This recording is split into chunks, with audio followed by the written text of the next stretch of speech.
কি গো, তোমাকে একটা শাড়ি আনতে বলেছিলাম, তুমি এনেছো? আমার কাছে তখন বেশি টাকা নেই, পরে আমি নিয়ে আসবো। তোমার কাছে তো কখনো টাকা থাকে না, তুমি তো কখনো আমার শখই পূরণ করতে পারো না।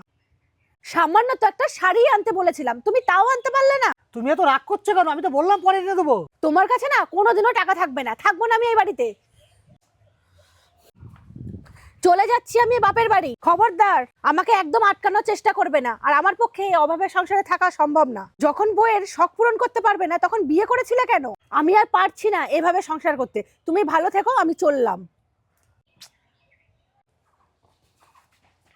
হ্যালো মা। হ্যাঁ পূজা, বল। আমি পিন্টুর সাথে আর থাকতে পারছি না, চলে যাচ্ছি তোমার কাছে। কেন মা, কি হয়েছে? ওর তো অভাবই শেষ হয় না, সব সময় আমাকে অভাবের মধ্যে থাকতে হয়, তাই আমি ওর সাথে থাকবো না, আসছি তোমার কাছে। দাঁড়া, তোকে আসতে হবে না এখানে, তুই ওখানেই থাক। শোন মা, যখন তোর বাবার অভাব ছিল তখন আমি তোর বাবার পাশে ছিলাম, আর তখন যদি আমি তোর বাবার পাশে না থাকতাম তাহলে তার কি অবস্থা হতো তুই বল মা। আর আমার মনে হয় প্রত্যেকটা স্ত্রী উচিত তার স্বামীর খারাপ সময়ে তাকে পাশে থাকা, আর তুইও সেটাই করবি। আর শোন মা, মেয়েরা বাপের বাড়িতে জামাইয়ের সঙ্গে আসলেই বেশি মানায়, আর তুইও সেটাই কর। মাথা ঠান্ডা কর, তোর স্বামীর বাড়িতে তুই ফিরে যা।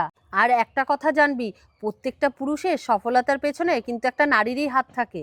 আচ্ছা মা, তুমি আমার না আজকে ভুলটা ভাঙিয়ে দিলে, আমি রাখছি। ঠিক আছে মা, রাখ।